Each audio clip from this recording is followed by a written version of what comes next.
ঝুলন হলো রাধাকৃষ্ণের প্রেমের উৎসব। দোলযাত্রার পর ঝুলনই হলো বৈষ্ণবদের কাছে অন্যতম একটি উৎসব। রাখি পূর্ণিমার 5 দিন আগে থেকে শুরু হয় ঝুলন যাত্রা। রাখি পূর্ণিমার মাধ্যমেই ঝুলন যাত্রার সমাপ্তি ঘটে। শাস্ত্রমতে এই ঝুলনের উৎপত্তি হয় দ্বাপর যুগে। বৃন্দাবনে রাধাকৃষ্ণের প্রেমলীলাকে কেন্দ্র করেই প্রথম এই উৎসবের সূচনা হয়েছিল।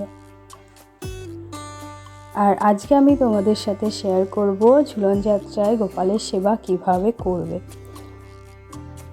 লাস্ট ভিডিওতে আমি ঝুলন যাত্রার সময়সূচিটা শেয়ার করেছিলাম, তো অনেকেই হয়তো দেখেছো, আবার অনেকেই হয়তো দেখোনি। তো যারা দেখোনি তারা গিয়ে দেখে আসতে পারো এই বছর ঝুলন যাত্রা কবে থেকে শুরু হচ্ছে এবং কখন থেকে শুরু হচ্ছে, এবং কিভাবে এই বছর গোপালের সেবা ঝুলন যাত্রার দিন করবে, এবং রাধা মাধব যদি বাড়িতে থাকে তাদের সেবাই বা কিভাবে করবে সেটাই আজকে আমি তোমাদের সাথে শেয়ার করব। তো ভিডিওটি প্রথম থেকে শেষ পর্যন্ত সম্পূর্ণ দেখো, আশা করছি তোমাদের ভালো লাগবে। তো ঝুলন যাত্রার দিন যেটা আমরা করব, আমাদের বাড়িতে যদি রাধা মাধব থাকেন তাহলে রাধা মাধবের সেবাটাও সেই দিন করব, এবং আর গোপাল যাদের কাছে রয়েছে তারা যেটা করবে, সকাল সকাল নিজেরা স্নান করে শুদ্ধ পোশাক পরে গোপালকে পঞ্চামৃত দিয়ে স্নান করিয়ে নেবে, আর রাধা মাধব থাকলে রাধা মাধবকেও পঞ্চামৃত দিয়ে স্নান করাবে। তো সকাল সকাল পঞ্চামৃত দিয়ে স্নান করিয়ে শৃঙ্গার করাবে, এবং এই দিন চেষ্টা করবে গোপালকে বা রাধা মাধব থাকলে তাদেরকে হলুদ রঙের পোশাক পরাতে। কারণ শ্রীকৃষ্ণের আর এক নাম হলো পীতাম্বরধারী। সেই জন্য কিন্তু ঝুলন যাত্রার দিন গোপালকে এবং রাধা মাধবকে হলুদ রঙের পোশাক পরানো হয়, হলুদ রঙের শৃঙ্গার করানো হয়। তো হলুদ রঙের পোশাক, হলুদ রঙের শৃঙ্গার, গয়নাগাটি যা যা প্রয়োজন হয় সব কিছু কিন্তু হলুদ রঙের পরাতে পারো যদি সেটা সম্ভব হয়। আর যদি হলুদ রঙের সম্ভব না হয় তাহলে যে কোনো রঙেরই হোক নতুন পোশাক চেষ্টা করবে এই দিন পরানোর। আর যদি সেটাও সম্ভব না হয় তাহলে যে পোশাক আছে সেই শুদ্ধ পোশাকগুলোই গোপালকে পরাতে পারো। তো শৃঙ্গার করানোর পর তারপরে গোপালকে যেমনভাবে আমরা সারাদিন সেবা দিই তেমনভাবেই সারাটা দিন সেবা দেব।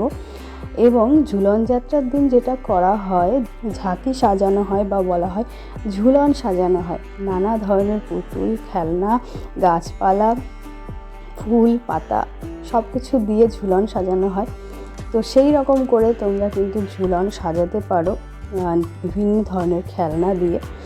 আর সন্ধ্যাবেলায় চেষ্টা করবে গোপালকে একটু দোলনায় বসিয়ে দোল দেওয়ার, আর রাধা মাধব থাকলে তাদেরকেও দোলনায় বসিয়ে দোল দেওয়ার চেষ্টা করো। কারণ ঝুলন কথার অর্থই হচ্ছে দোল দেওয়া। তো দোল দিতে হয় এই ঝুলন উৎসবের সময়গুলোতে। তো সন্ধ্যাবেলায় কিন্তু গোপালকে দোলনায় বসিয়ে দোল দিতে পারো, এবং দোলনাটাও সুন্দর করে ফুল দিয়ে সাজাতে পারো।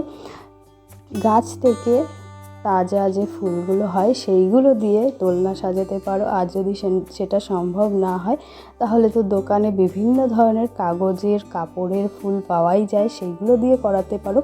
আর যদি তাজা ফুল দিয়ে দোলনাটা সাজাও তাহলে কিন্তু সেই ফুলগুলো পরের দিন আবার পরিবর্তন করে দিতে হবে। বাসি ফুল কিন্তু দোলনায় রাখা যাবে না।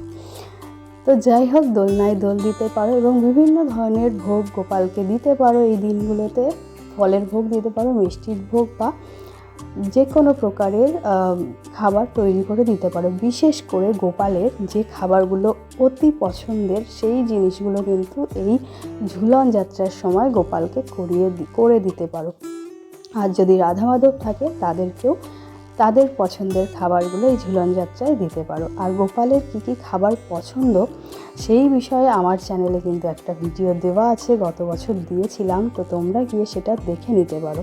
তো যাই হোক, এইভাবে ঝুলন সাজিয়ে তারপরে গোপালকে দোলনায় বসিয়ে দোল দাও, ভোগ নিবেদন করো, আরতি করো।